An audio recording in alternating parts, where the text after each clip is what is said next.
वबरकातुहू। काफी देरों से हमारी माँ बहन, हमारे नौजवान साथी, बुजुर्ग और बड़े भाई और इस मंच पर हमारे झारखंड सरकार के पूर्व शिक्षा मंत्री, हमारे गार्जियन श्री बंधु जी, इदारे शरिया के नाज़िम आला कुतुबुद्दीन रिजवी जी, इमारत शरिया जमाते उलमा हिंद और अंजुमन इस्लामिया रातू बुलबुल काके, रांची के हमारे जनरल सेक्रेटरी तारिक साहब, आमिया संगठन के सारे पदाधिकारी। नाम लेने का समय नहीं है, बातें बहुत सारी हैं, बहुत सारी बातें आई हैं। क्योंकि बात एक्ट पर करना है, वक्फ अमेंडमेंट एक्ट 2025। तो देश के प्रधानमंत्री ने भारत के मुसलमानों से बिना कोई सुझाव मांगे या जेपीसी को जो सुझाव दिया गया था उसको बिना लागू किए हुए रात के 2 बजे लोकसभा में और 3 बजे राज्यसभा में इस बिल को एक्ट बनाया और महामहिम राष्ट्रपति से मुहर लगा के 8 अप्रैल को इसको लागू करवा दिया। अब जानते हैं इस एक्ट का क्या नाम है?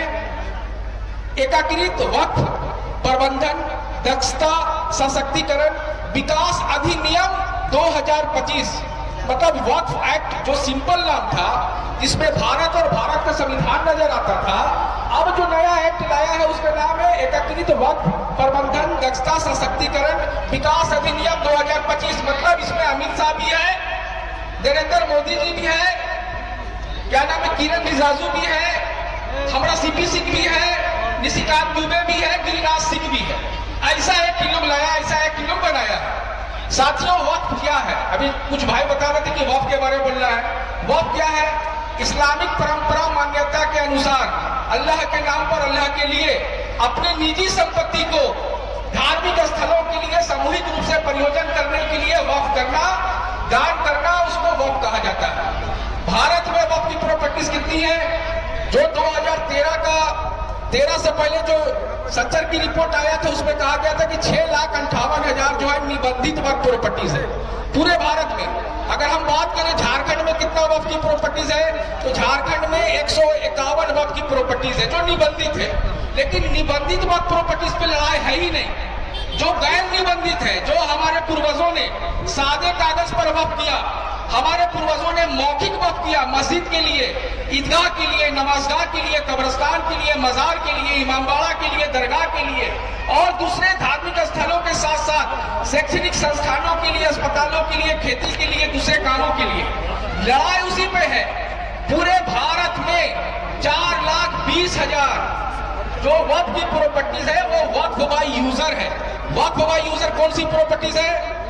जो हम लोग सदियों से, वर्षों से जिस जमीन पर इमामबाड़ा लगा रहे हैं, मुहर्रम लगाते हैं, कब्रिस्तान है जिस जमीनों पर, जिस जमीनों पर मजार है, ईदगाह है, उन जमीनों पर इनकी नजर है। चूंकि वो वक्फ बाय यूजर है, उसका कागजात नहीं है, लेकिन चूंकि हम सदियों से उस जमीन का इस्तेमाल धार्मिक प्रयोजन के लिए कर रहे हैं। जैसे कि एग्जाम्पल हमने लेते हैं, काके पिठोरिया में जो नमाजगाह है वो 1542 में शेर शाह सूरी ने बनाया।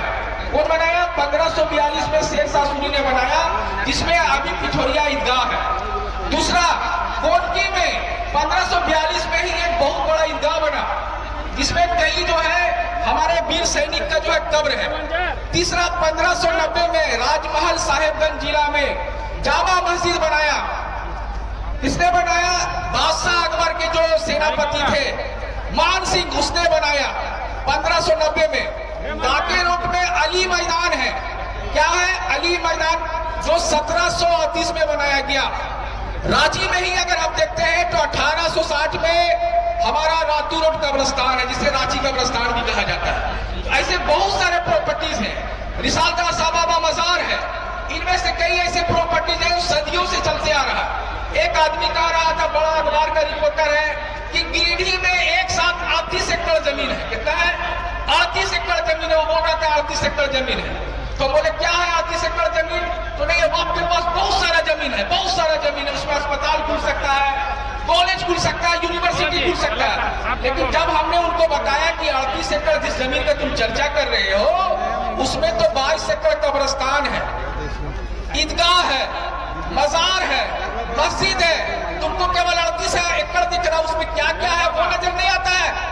तो इस प्रकार का जो भरम फैलाया गया, और भरम फैलाकर वक्फ एक्ट 1995 में जो सेक्शन 40 था उसको समाप्त कर दिया। अब इस प्रकार का जो जमीन का विवाद उत्पन्न होगा तो जो वक्फ बोर्ड था, जो वक्फ ट्रिब्यूनल था, अब उस पर वो सुनवाई नहीं करेगा। अब जैसे कि हमारे कुतुबुद्दीन साहब बता रहे थे कि कलेक्टर साहब उसका सुनवाई करेंगे, और कलेक्टर साहब जो है उसका सुनवाई के दौरान अगर मस्जिद है, मदरसा है, मीनार है, मकबरा है, मजार है, कब्रिस्तान है, तो सुनवाई के दौरान उसको रोक दिया जाएगा। मतलब अगर कब्रिस्तान है तो मिट्टी होने दिया नहीं जाएगा जब तक उसका निर्णय नहीं आ जाता है, फैसला नहीं आ जाता है। तो ये एक साजिश है हमारे वक्फ प्रॉपर्टियों पर कब्जा करने का।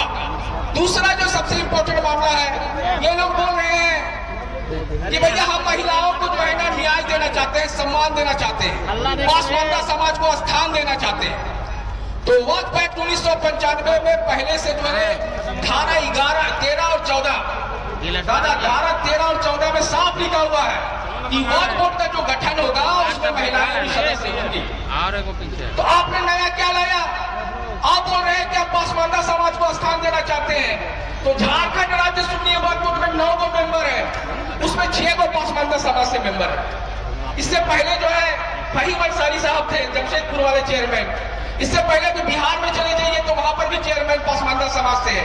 तो समाज में डिवाइड एंड रूल का भी पॉलिसी लोग लाना चाहता है कि मुसलमानों को आपस में लड़ा दो। कौन पिछड़ा वर्ग से है, कौन BC2 है, कौन BC1 है, कौन जनरल कास्ट है, कौन सामान्य वर्ग है। तो इस प्रकार का जो नया प्रोविजन लाया गया है ये भारत के संविधान की मूल भावना के खिलाफ है। और संविधान के अनुच्छेद 26 कहता है कि कोई भी धार्मिक व्यक्ति, संस्था या संगठन अपने धर्म के अनुसार अपने संपत्तियों का प्रबंधन कर सकता है, उसका रख रखाव कर सकता है, उसका देख रेख कर सकता है। लेकिन आपने क्या किया कि जो वक्फ बोर्ड होगा, जो वक्फ ट्रिब्यूनल होगा, उसमें गैर मुस्लिम सदस्य को आमंत्रित करने का फैसला कर दिया। अब वक्फ बोर्ड और वक्फ ट्रिब्यूनल में गैर मुस्लिम सदस्य होंगे, तो अब गैर मुस्लिम सदस्य होंगे, अब समझ लीजिए उनके आने के बाद क्या क्या परेशानी हो सकता है। वक्फ बोर्ड का काम क्या है? अस्पताल बनाना तो है नहीं, स्कूल बनाना तो है नहीं, उसका काम जो धार्मिक स्थल है, जो वक्फ की प्रॉपर्टी है, उसका देख रेख करना है, उसका मैनेजिंग कमेटी बहाल करना। अगर मैनेजिंग कमेटी अगर गलत करता है तो उस पर कार्रवाई करना है। ये लोग कल शपथ पत्र दाखिल कर दिए सुप्रीम कोर्ट में और कह रहे हैं कि जो हमने अधिनियम बनाया है वो सही है, हम उसको खारिज नहीं करेंगे, और जो याचिका सुप्रीम कोर्ट में उसको खारिज किया जाए।